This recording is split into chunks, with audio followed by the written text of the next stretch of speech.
하나님의 은혜가 여러분과 저와 함께 있기를 간절히 소망합니다.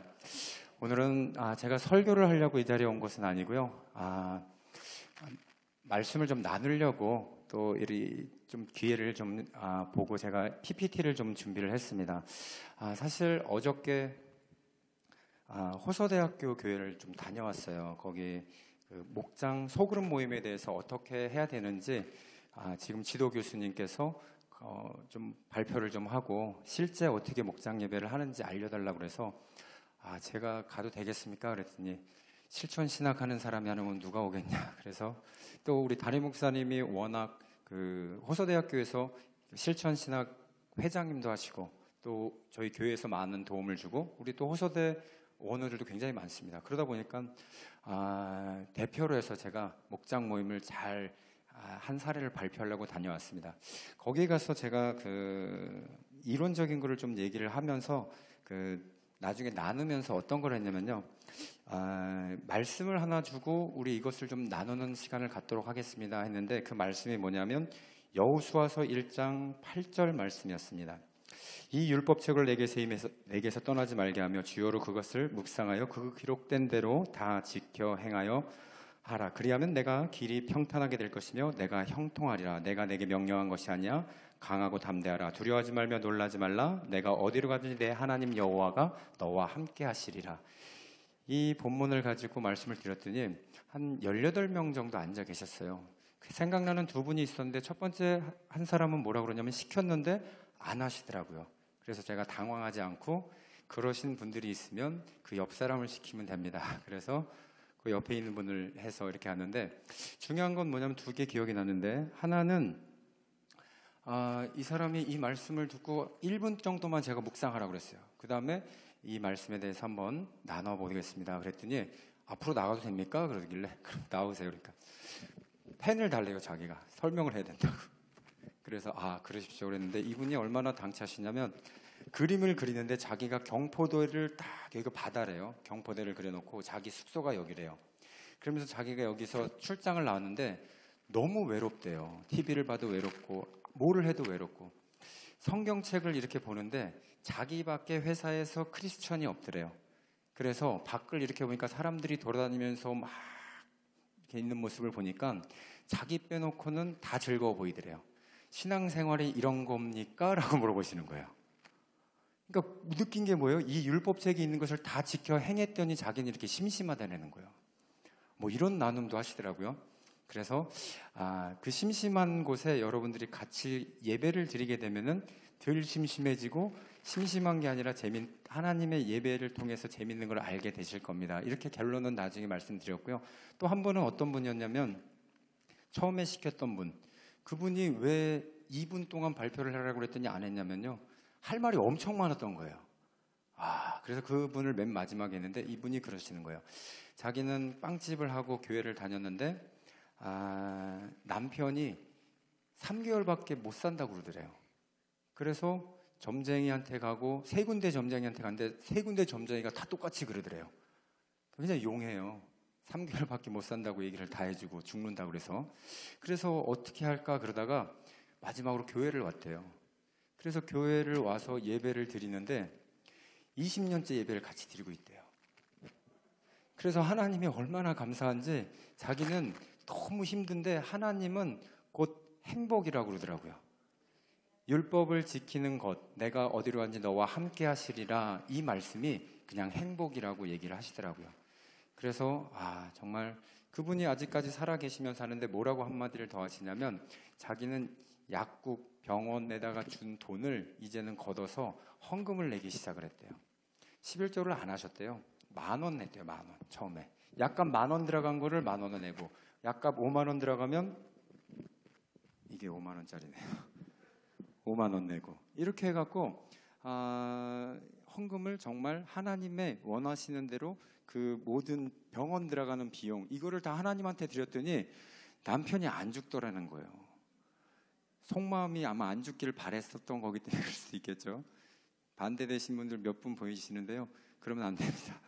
그래서 이 두 사람 또 이제 마지막으로 한 분 또 지금 생각난 사람이 있는데 이분은 거기 불교였다가 이렇게 오신 분이 있더라고요. 그래서 그 가건사에서 좌불상을 보면서 맨날 한 바퀴씩 돌았던 사람이라고 그랬는데 교회에 오니까 공터가 작아서 한 바퀴 돌 공간이 없대요. 그래서 제가 성전을 빙빙 돌면서 비나이다 비나이다를 하면은 그게 기도의 시작이 되고 하나님한테, 부처한테 빌지 말고 하나님한테 빌면 됩니다. 그렇게 신앙생활을 시작하면 됩니다. 이렇게 말씀을 좀 드렸던 것 같아요. 그래서 제가 오늘 여러분들에게 무슨 얘기를 하고 싶은 거냐면요, 성경 말씀을 있는 그대로, 그러니까 묵상을 하게 되면은 지금처럼 나눔을 갖게 되면은 있는 그대로를 갖고 말씀을 해석하고 자기 의견을 내밀어요. 그게 성경에 있는 그대로의 모습. 첫 번째 해석 방법이에요. 두 번째 해석 방법은 뭐냐면요, 그 성경 해석 그 방법 중에 자기의 감명받은 게 다른 부분인데 광맥을 찾는 겁니다. 이 정말 원래의 본 뜻은 있지만 이 안에 정말 무슨 뜻이 또 숨어 있을까? 이거를 찾는 거를 오늘 좀 보여드리려고 그러고요. 그 광맥을 찾아서 그렇다면 내가 어떻게 행해야 되는가? 요 세 가지를 가지고 여러분과 좀 나눠보려고 합니다. PPT를 한번 보여주시겠어요? 그래서 말씀 묵상의 3단계라고 해서 지금 오늘 본 본문 사도행전 3장 1절에서 10절까지의 내용입니다.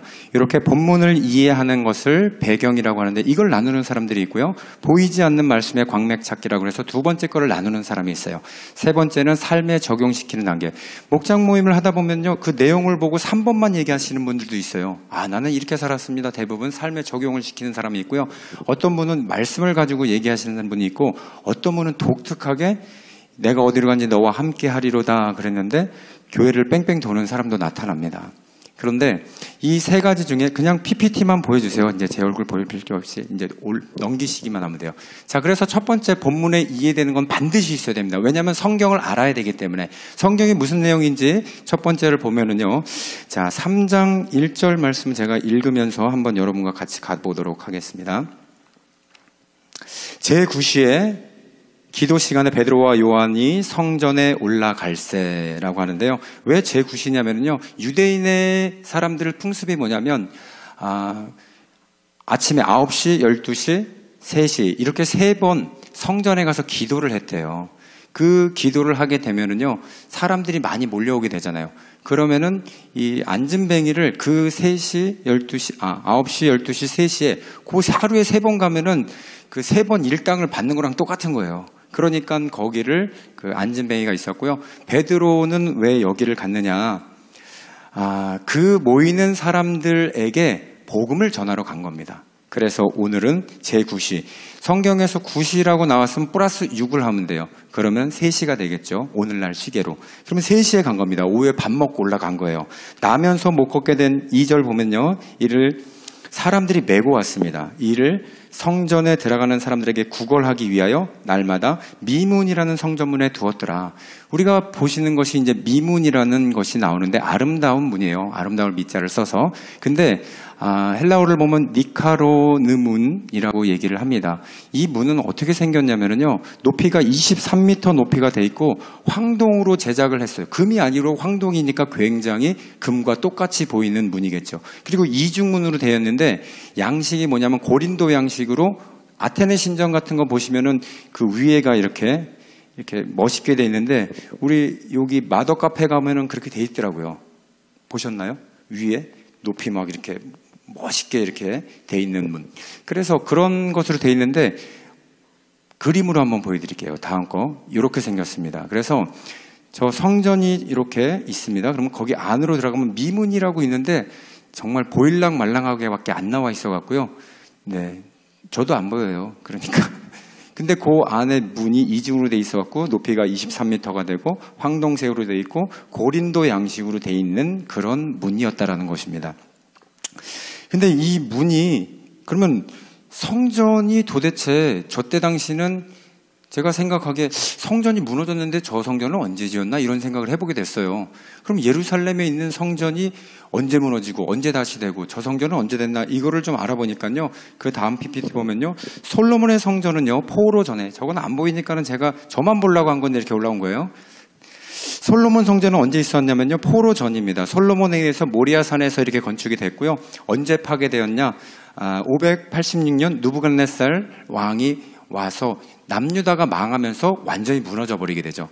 그 다음에 성전을 다시 재건을 하는데, 누가 재건을 하느냐? 스룹바벨이라는 사람이 포로들과 귀환을 하면서 성전을 재건을 해요. 그래서 성전 이름을 두 번째로 만든 게 스룹바벨 성전이라고 하는 겁니다. 그래서 사실 이거는 완공은 되었지만은요, 잘 활용이 못된 건 뭐냐면, 그때 당시에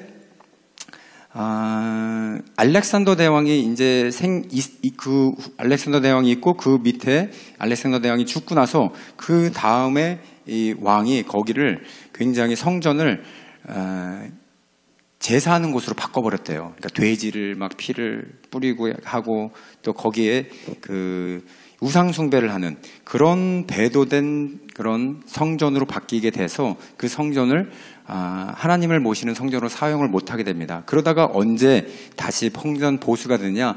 헤롯 왕이 있는 시대, 이제 신약으로 완전히 넘어왔죠. 더럽혀진 성전을 로마 제국에 돈을 주고 유대에 분봉왕이 있어요. 그러니까 파견된 왕이죠. 이분이 헤롯입니다. 유대인들의 환심을 사기 위해서 46년경에 그것을 보수하게 됩니다. 그래서 한 AD 76년에 완공을 시켜요. 그래서 거기에 이제 예수님이 옛날에 성전을 내가 3일 만에 무너뜨리고 다시 세우리라 했던 그 성전이 헤롯 성전이라는 겁니다. 그래서 이게 두 번째 성전을 다시 이렇게 재건을 시켜 놓은 건데, 이게 이제 거의 다 회파가 돼버려요. 회파가 돼서 누구에 의해서 회파가 되냐면 AD 70년경에 로마 장군 티투스라는 사람이 있더래요. 이 사람이 그 성전을 완전히 파괴하고 서쪽에 외벽만 남겨놨는데, 예루살렘 지금 여러분들 성지순례 가면은 벽 하나 남아있죠. 통곡의 벽이라고 하는 게 그거라고 합니다. 그거 하나만 남아났다고 합니다. 그래서 제2성전까지 무너졌는데요, 제3성전이 세워지게 되면 예수님이 온다고 유대인들을 말을 하고 있습니다. 그래서 아직까지 세워지지 않았네. 그러면 지금 있는 예루살렘에 있는 성전은 뭐냐? 그거는 이슬람 사원으로 7세기 후반에 지어진 것이라고 합니다. 그렇기 때문에 그건 성전이 아니죠. 이렇게 성전에 대해서 이제 이해는 여러분들이 다 하신 걸로 제가 하고 넘어가겠습니다. 그렇게 됐는데, 자, 그렇게 성전의 미문에 이제 앉아 있게 됩니다. 그런데 그때 누가 갔냐? 베드로가 요한이 성전으로 들어가게 돼요. 다음 슬라이드 보여주시면 됩니다. 이 성전에 들어가게 되는데, 이 베드로가 요한이 4절 보면 주목하여 이르되 우리를 보라. 그러니까 이 3절을 먼저 볼게요. 그가 베드로와 요한이 성전에 들어갈 때 딱 보고 구걸을 해요. 거린이 보고 구걸을 한다라고 해서 봤을 때 본 게 그냥 본 거예요. 그냥 본 것. 에이도라고 해서. 그리고 두 번째 베드로와 요한이 그를 주목해서 봅니다. 거지를 주목해서 보여. 그게 아테나조라는 말로서 응시해서 보게 됩니다. 반대예요. 구걸을 받을 사람이 응시하고 막 주세요 그래야 되는데 대충 말한 거예요. 한 푼 줍쇼 얘기했더니 누군가 하고서는 베드로와 요한이 정확하게 응시를 했어요. 세 번째, 베드로가 나를 봐라 요구를 하게 됩니다. 주목하라고 거지한테 요구를 하죠. 그러자 거린이 그때서야 뭔가 줄까 하고서 이렇게 쳐다보는데, 이 네 가지 쳐다보고 바라보는 것을 통해서 우리는 베드로와 거린이 어떠한 상황에서 주목해서 봤구나, 이런 것을 좀 발견할 수가 있습니다. 중요한 건 뭐냐면요, 거린이 베드로 돈 달라고 하는 베드로한테 요한테 죽자사자 와서 좀 돈을 달라고 막 주목하고 봐야 되는데 반대가 됐다라는 거죠. 베드로와 요한이 쟤가 뭔가 내가 고쳐줘야 되겠다라는 마음을 갖고 있었다라는 거예요. 그래서 뭐라 그러냐면 나사렛 예수 이름으로 일어나 걸으라라고 말을 하고 있습니다. 그러자 거린이 어떻게 됩니까? 이 사람은요 40년 동안 앉아 있었어요. 그 40년이라는 것은 나이가 왜 40인가 봤더니 사도행전 4장 22절을 보면요 나이가 나와요. 40세였더라. 제가 이걸 보면서 하나 의문을 가졌던 건 뭐냐면, 그때 당시 AD 1세기 정도 됐을 때는 우리나라 예전에 제가 설교할 때 한번 말씀을 드렸는데 평균 나이가 삼국시대에 23세부터 30세였어요. 굉장히 장수한 거 아닙니까? 그래서 제가 왜 장수를 했나, 이거는 이제 본문하고 관계없는데 찾아봤어요. 그래서 찾아봤더니 이때 당시에는 제사를 지내는 문화가 있었잖아요. 하나님께 제사를 지내게 되면은 손을 씻는 것을 발견을 했대요. 그게 비누였는데 SOPO라고 해서 사포라는 걸 발견을 해서 비누를 사용해서 청결하게 했더니 수명이 20년이 늘어난 거래요. 손 잘 닦으셔야 돼요. 그렇죠? 코로나 걸려도 20년 더 살 수 있는 건 뭐예요? 손만 잘 닦아도. 그래서 우리나라의 시대는 언제 들어왔나 봤더니 우리나라는 비누가 19세기에 들어왔더라고요. 물론 그때 전에는 쌀뜨물도 쓰고 했다고 하지만은요, 이때 이 사람들은요, BC, 그러니까 예수님 태어나기 이전부터 비누를 사용했다라는 거예요. 대단한 민족들이에요. 그러니까 우리나라보다 평균 수명이 20년이 더. 그러니까 40살이 되면은 거의 인생 다 산 거예요, 그래도. 근데 40에 대해서 어떻게 된 겁니까? 앉아서 구걸하던 그의 인생 앞에 그가 일어남으로써 아름다운 인생, 그리고 미문으로 들어가게 됩니다. 예배를 드리러 들어가는 거예요. 하나님을 기뻐 뛰며 찬송을 하면서. 그래서 활짝 그의 마음이 바뀌어서 됐다라는 거. 대부분 설교를 하면 이런 설교를 많이 하세요. 베드로와 요한을 만나서 앉았던 사람이 일어나니 그가 행복하게 하나님을 믿었더라. 이런 게 근데 이제 설교를 많이 하시는데, 이 안에 또 중요한 건 뭐냐면 베드로의 입장도 있잖아요. 베드로는요, 맨날 앉아서 어떤 사람입니까? 굉장히 무식했어요. 1 더하기 1 정도는 알겠지만 3 정도는 몰랐을 것 같아요. 이 정도로 무식했던 사람인데 갈릴리 어부였단 말이에요. 근데 이 사람이 수많은 사람을 살리는데 예수님이 했던 것을 이제 본인이 직접 하는 사람을 살리는 어부가 됐다는 거예요. 그 인생의 시작을 이 성전 미문에서 자기도 사도의 길이 열렸다. 이런 의미가 오늘 본문의 배경에 나와 있는 겁니다. 대부분 말씀을 나누다 보면은 여기까지는 하면은 이런 의미가 있었구나라는 것까지는 가게 됩니다. 그런데요, 이거는 우리가 충분히 본문만 봐도 알 수 있는 것이에요. 그런데 두 번째로 우리가 알아야 되는 것이 뭐냐면요, 이제는 두 번째 단계, 말씀의 광맥을 찾아야 됩니다. 오늘 말씀에 속으로 의미하는 것은 또 무엇이 있을까라는 궁금증을 가지고 한번 다시 저랑 가보겠습니다. 자, 베드로는 혼자가 아니었대요. 마태복음 14장 말씀을 보면은, 저 말씀은 뭐냐면요, 예수님이 베드로의 집에 들어가서 장모를 고쳐주는 신이에요. 그러면은 베드로네 집에 가면 누가 있어요? 부모님이 있습니다. 왜냐하면 그때 당시에는 부모님을 모시고 사는 게 풍습이었기 때문에 부모님을 모셨는데, 베드로의 집에 갔더니 또 누가 있어요? 장모가 있는 거예요. 그러니까 베드로는 누구랑 같이 살아요? 처갓집의 사람과 자기네 부모 같이 사는 거예요. 굉장히 은혜로운 가정 아닙니까? 그렇게 살려면 사실 수 있는 분은 있으세요? 없어요, 요즘은. 애들하고도 다 떨어지고 살려고 그러는데. 근데 베드로는 혼자가 아니었다라는 게, 그렇게 부모님과 장모님을 모시고 살았고, 그에게는 생업이 뭡니까? 그에게 금과 은은 뭐예요? 물고기였습니다.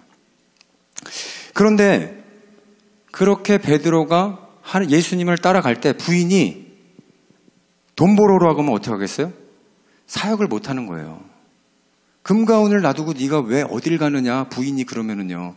그래서 목회를 못하는 경우가 많은데, 그래서 뭐냐면 아내도 명실상부 사명자였다라는 거예요. 우리가 두 번째 금맥은 뭐냐면요, 아내는 사명자였다라는 거예요. 그래서 예수님을 소신 있게 전하기 위해서는 아내와 동일한 가치관을 가지고 있었다라는 게 있어야 된다라는 것입니다. 그래서 베드로의 모습 속에서 보이지 않는 그의 아내의 모습을 우리가 발견한 것은요, 베드로의 위대함은 곧 누구의 위대함입니까? 아내의 위대함이에요. 그래서요, 베드로의 모습 속에서 보이지 않는 그의 아내가 상상을 통해서 제가 한번 말씀을 드려볼게요. 자, 보세요. 베드로는 금과 은 내게 없어도 내게 있는 것을 내게 주노니 나사렛 그리스도의 이름으로 일어나 걸으라 손을 내밀 때 베드로의 아내 역시 손을 내밀었던 거고요. 그 거린에게 손을 내밀어서 일으켰던 것입니다. 그리고 벌떡 일어나 생전 처음 미문으로 통과한 거린 뒤를 따라서 가는 것 역시도 부인 역시 그 길을 같이 동행을 했다라는 거예요. 보이지 않는 부인은요, 항상 베드로를 따라다니면서 그와 함께 있었다라는 것을 우리는 캐치해야 된다라는 거죠. 그래서 그렇다면은 이 부부가 베드로 부인 얘기는 한 번도 못 들어보셨죠? 부부가 어떻게 살았을까요? 적용 단계로 한번 넘어가 볼게요. 사명자로서 살아가는 부부의 삶은요, 동일한 가치관으로 살아간다라고 하면은 베드로가 설교하는 곳에도 같이 있어야 됩니다. 그것을 우리는 어디서 발견할 수 있냐면요, 베드로전서 3장 1절에서 4절까지의 말씀 제가 한번 읽어드릴게요. 베드로가 설교를 하는 모습이에요. 아내들아, 이와 같이 자기 남편에게 순종하라. 이는 혹 말씀을 순종하지 않는 자라도 말로 말미암지 않고 그의 아내의 행실로 말미암아 구원을 받게 하려 함이니 너희의 두려워하여 정결한 행실을 봄이라. 너희의 단장은 머리를 꾸미고 금을 차고 아름다운 옷을 입고 외모로 하지 말고 오직 마음에 숨은 사람을 온유하고 안정한 심령에 썩지 아니할 것으로 하라. 이는 하나님 앞에 값진 것이니라. 아내가 사리사욕을 취하고 멋있는 것을 하고 그 머리에다가 금붙이를 붙이고 다니면서 하는 사람이었으면 이런 설교를 할 수 있었을까요?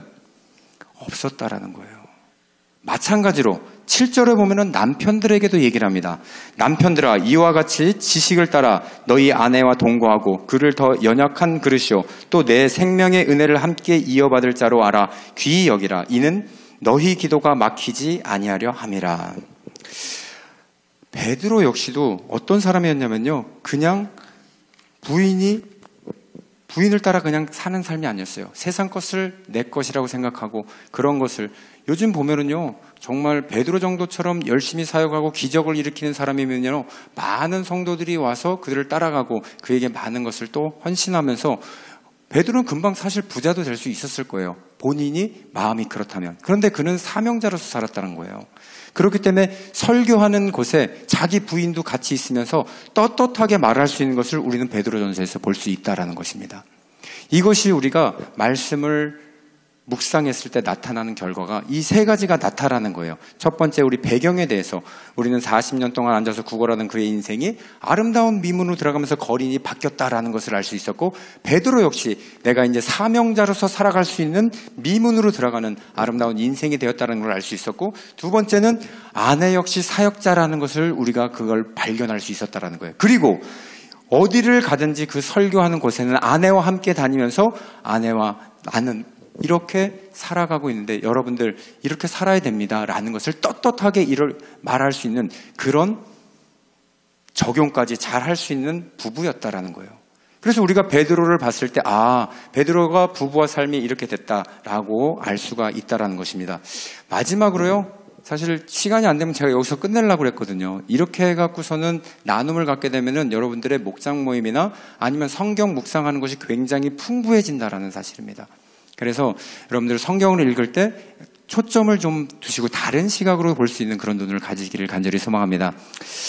다음 단계를 보면요, 적용 단계 실천이에요. 그렇다면은 제가 생각을 해봤어요. 이렇게 성경 말씀, 이 말씀을 읽었으면 우리는 어떻게 살아야 될까? 부부된 사람으로서 어떻게 살까? 아니면은 교회 혼자 다니고 있지만 우리는 어떻게 살아야 되는가? 우리 교회 내에서 한번 적용을 제가 해보려고 이 부분을 한번 올려봤습니다. 제목이 뭐냐면 보편적 그리스도인이 되어야 된다는 거예요. 보편적 그리스도인이라는 것은요, 위아래 상하가 없고요, 그 다음 비교하는 것이 없어야 돼요. 누가 잘 산들 잘 못 산들, 내가 사회적 지위가 있든 없든 이거에 대해서 누구나 다 똑같다라는 게 이제 보편적이거든요. 말씀을 통해서 한번 어땠는지 좀 보도록 하겠습니다. 사도행전 13장 1절이에요. 요 구절을 한번 우리 큰 소리로 한번 같이 한번 읽어볼까요?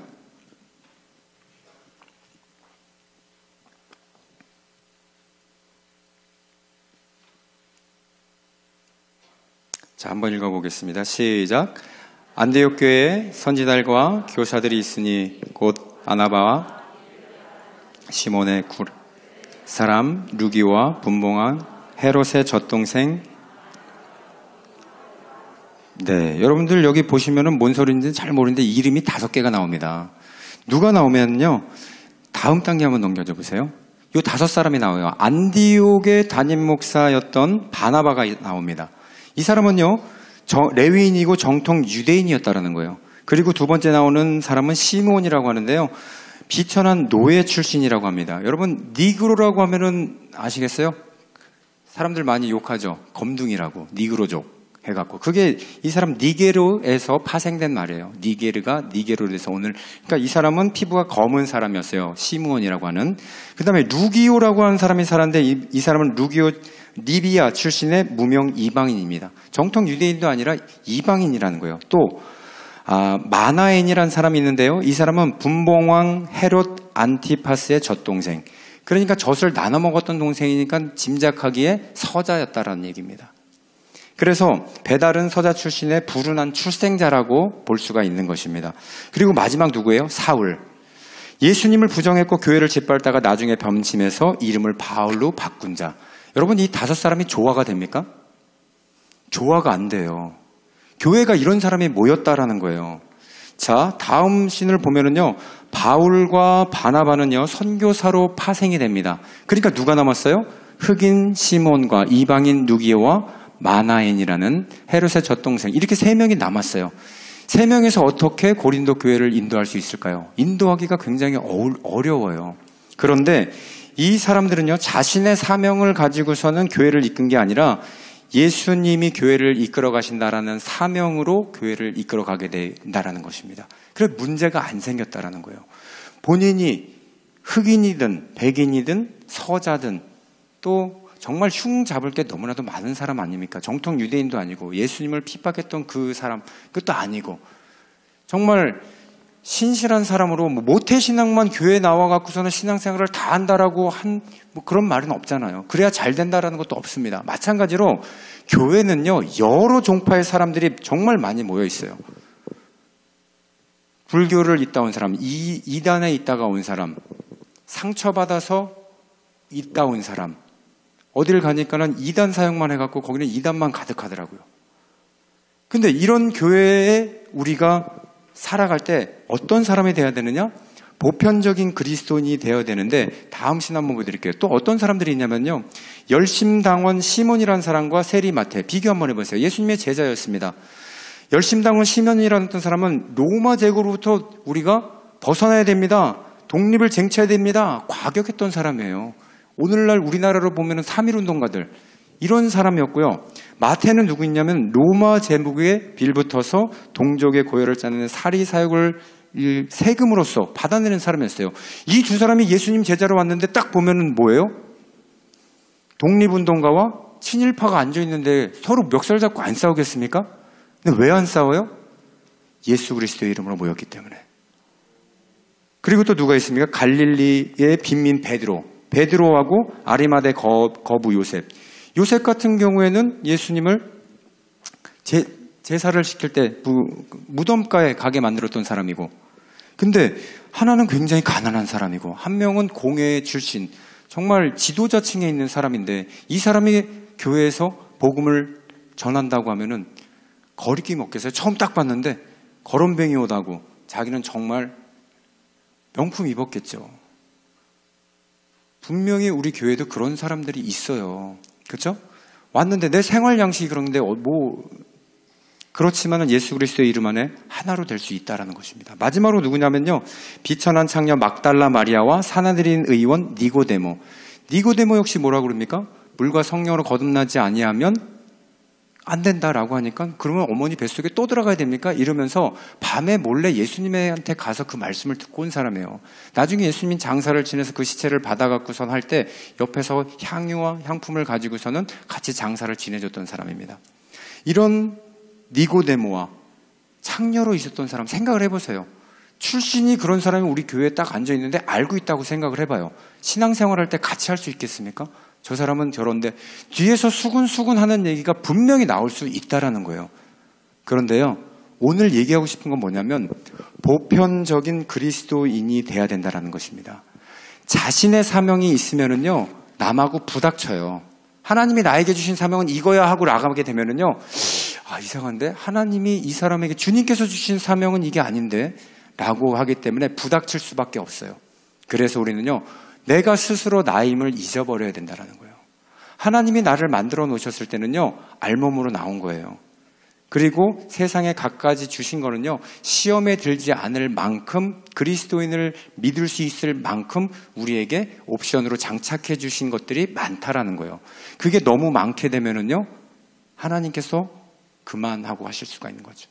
그리고 적으면은 더 할 수. 하지만 출신 자체가 너무나도 다른다라는 것입니다. 그래서요, 마지막이에요. 교회를 나왔는데 하나님을 만나지 못하는 이유가 왜일까요? 누군가가 자기의 사명으로 하나님을 못 보게 가렸기 때문이라는 겁니다. 나로 인해서 다른 사람이 하나님을 볼 수가 없대요. 나는 열심히 뭐를 하려고 하는데 나는 저 사람 때문에 교회를 못 가겠어. 어떤 사람은 뭐라 했는지 알아요? 교회가 굉장히 크니까요, 교회 위에 있는 첨탑 십자가를 딱 보더니 나는 교회 옆에 지나갈 때마다 교회를 다니기가 싫어. 교회가 무슨 기업이 된 것 같아. 이런 사람도 있어요. 누가 뭐라고 그러는 사람은 아무도 없습니다. 근데 그 사람의 마음에 여기기에는 자기의 자격지심이나 자기의 주관적인 생각이 있어서 그렇게 보일 뿐이에요. 그렇게 보인다라는 거예요. 마찬가지입니다. 새 가족이거나 헌 가족은 아니고 오래된 가족이겠죠. 우리가 다 같이 있으면서 하나님을 가리는 사람들이 나타나게 되면은 바로 매너리즘에 빠졌구나 생각을 하셔야 됩니다. 저 역시 마찬가지예요. 제가 열심히 뭐를 하는데 어느 날 저한테 누가 한마디를 하면 내가 당연한 건지 알고 있었는데 내가 이런 게 실수를 하고 있구나. 저는 이게 말씀해 주시는 사람이 있어요. 누구라고 얘기는 못하는데 우리 담임 목사님.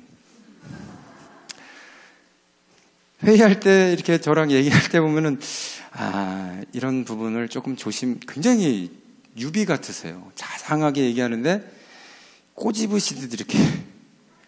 그러면 제가 그러면 안 되겠구나. 그 전까지는 저는 그렇게 해도 괜찮았어요. 왜? 그 전에는 제가 그렇게 해도 되는 집사였으니까. 그렇죠? 전도사였으니까.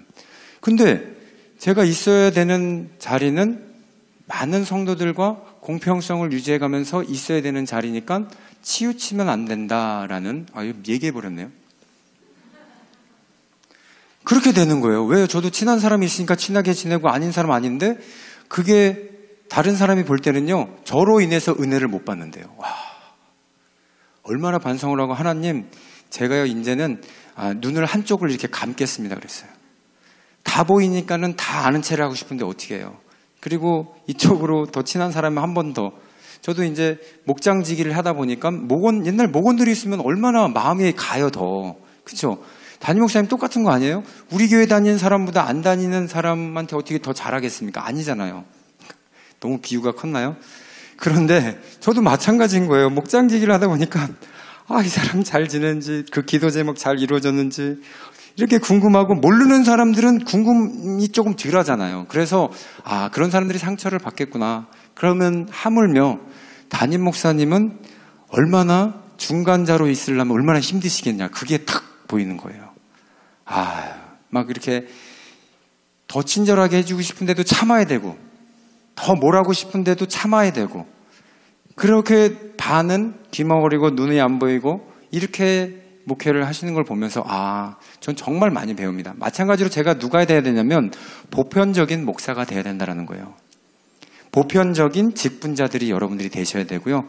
새 가족들에 있어서는 보편적인 기존 교인이 되셔야 됩니다. 그랬을 때 하나님을 이렇게 바라볼 수가 있어요. 새 신자가요, 뽕나무 위에 올라가서 예수님 바라보는 사람은 거의 없습니다. 뽕나무도 없어요. 그렇기 때문에 우리는 뭐가 돼야 돼요? 앉아서 주님을 바라볼 수 있게 납작 엎드려야 돼요. 누군가가 와서 봤을 때 여기는 정말 하나님만 보여. 그래서 예수님의 제자들처럼, 또 안디옥 교회 5명의 그 지도자들처럼요, 우리가 그런 신앙생활을 보편적인 사람이 되기를 간절히 소망합니다. 이 시간 이것을 위해서 우리 함께 기도하는 시간을 좀 가졌으면 좋겠습니다. 하나님, 우리는 얼마나 교회 생활을 오래 했느냐, 또 얼마나 우리는 하나님 앞에서 교회 연수 때문에, 또한 내가 전도했던 많은 사람들 때문에 보여주기 위해서, 또 나의 직분 때문에, 내가 가지고 있는 재물 때문에, 사회적인 지위 때문에 얼마나 다른 사람들에게 하나님을 가리는 그런 사람이었습니까? 하나님, 오늘은 주님께서 다시 오셔서 우리 마음을 치료해 주시고 우리를 변화시켜 주시고 생명의 근원이 예수 그리스도 앞에 있다라는 것을 알게 하시고, 정말 보편적인 그리스도인 주님만 바라볼 수 있게, 누가 오더라도 주님만 바라볼 수 있는 그런 도움을 줄 수 있는 그런 보편적인 우리 성도가 되게 해달라고 이 시간에 우리 다 같이 통성으로 기도하겠습니다. 할렐루야. 거룩하신 아버지 하나님, 주님의 은혜와 사랑을 감사드립니다. 주님께서 아버지 하나님이시 오늘 말씀을 통하여서 베드로에게는 하나님 그 사역을 잘할 수 있도록 하나님 하지만 주님이 하셨던 일을 똑같이 따라합니다. 일어나 걸으라고 했을 때 안진뱅이가 일어나서 주님 앞에 나가 그 미문을 통과했던 것을 봅니다. 또한 베드로 역시도 하나님 그 미문을 통과하면서 나도 예수 그리스도가 했던 그 일을 나도 할 수 있게 되었다. 사람을 낚는 어부가 될 수 있게 하심을 감사드립니다. 하나님, 정말 주님 앞에서 이렇게 쓰임받을 수 있었구나. 우리는 아버지 하나님 이렇게 바라볼 수 있습니다. 또한 아버지 하나님, 베드로의 사역 가운데 우리가 발견해야 되는 것은, 주님, 베드로에게는 그 아내가 있었습니다. 그 아내는 베드로와 같은 똑같은 사역자로서 내가 하는 일에 또 돈을 다 대신에 금전적인 부분을 다 벌어서 가족을, 생계를 위해서 살아가며 나에게 철저하게 예수 그리스도를 증거할 수 있고 복음을 전할 수 있도록 도와줬던 동일한 사역자였습니다. 그리하여 그가 가는 곳에 함께 다니며 함께 아버지 마지막까지 그 부르심 받은 소임을 당해서 복음을 전했던 것처럼 우리도 아버지 그런 모습을 발견할 수 있도록, 그렇게 살아갈 수 있도록 도와주시옵소서. 우리에게 아버지 하나님 적용하기를 원합니다. 예수 그리스도를 만나고 우리가 아버지 하나님의 기적을 체험하고 또 기적을 행하고 또한 아버지 가정 안에서 하나가 되어서 우리가 아버지 하나님 복음을 전하는 하나님 정말 중요한 세대로 살아가고 있습니다. 그러나 아버지 하나님이시여, 우리가 아버지 하나님 어느 순간에 우리가 복음을 전하고 또한 아버지 예수 그리스도의 이름으로 살아간다고 하지만은 어느 순간에 우리는 매너리즘에 빠져서 이것이 아버지 나는 당연하다고 생각했는데 많은 사람들이 와서 넘어지고 쓰러지고 나로 인해서 고통받다고 하는 것을 보면은 얼마나 아버지 하나님이시여 주님께서 안타까워하시겠습니까? 오늘 아버지 하나님이여 주님, 아내들아 얘기한 것처럼, 남편들아 얘기한 것처럼 우리는 아버지 하나님이여 세상에 대해서 사리사욕을 갖는 것도 아니고 온유하고 인정받는 안정한 삶을 통하여서 하나님에게 아버지 하나님이시여 우리가 더욱더 주님의 순종하는 남편으로서, 또한 아버지 하나님이시여 우리가 지식을 따라 아내와 동거하고 더 연약한 글이 되어서 하나님 우리 다음 세대에게 하나님 귀한 주님의 말씀을 연결시켜주고 우리의 기도가 막히지 않는 그런 아버지 사람이 될 수 있도록 주님 역사하여 주시옵소서. 믿음의 굳건히 서서 하나님 아버지 주님을 바라보게 하셨고 말씀을 아버지 하나님 볼 때마다 하나님 아버지시여 주님의 그 깊은 광맥을 찾을 수 있게 하여 주시옵고, 또한 아버지 하나님이시여 우리 그 교회에 오는 새 가족들 하나님 정말 기억하여 주셔서 주님만 바라볼 수 있도록 하나님 역사하여 주시옵소서. 특별히 우리 담임 목사님 이 시간에 아버지 하나님이시여 다른 곳에서 하나님 말씀을 증거하며 그들에게 복음을 전합니다. 하나님 귀한 역사가 나타나게 하여 주시옵소서. 주님이 살아 역사하고 있다라는 것이 하나님 선포하는 말씀 가운데 나타나게 하셔서 심령의 가난한 자들 주님을 만나게 하시고 천국이 그의 것이라는 걸 알게 하여 주셨고, 마음이 아버지 하나님 상실한 자에게는 위로가 되게 하여 주셨고, 병든 자에게는 고침을 받는 역사도 나타나게 하여 주셔서 주님의 말씀이 살아 역사하여서 아버지 하나님이 우리 담임 목사님 사역 가운데 주님의 큰 능력이 있도록 주님 역사하여 주시옵소서. 감사드리며 예수님의 이름으로 기도드리옵나이다. 아멘. 축도하겠습니다.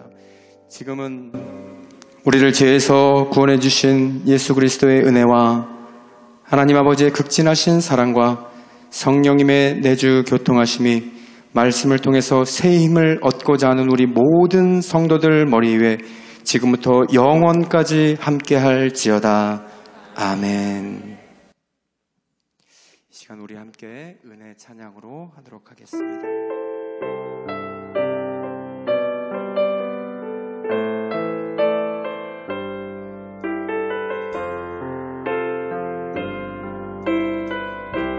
우리의 고백이 되었으면 좋겠습니다. 내가 그려왔던 모든 것들이, 내가 지나왔던 모든 시간이, 내가 걸어왔던 모든 순간이 당연한 것 아니라 은혜였어. 아침 해가 뜨고 저녁에 노을, 봄의 꽃향기와 봄의 꽃향기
우리 다시 한번 하겠습니다. 모든 것이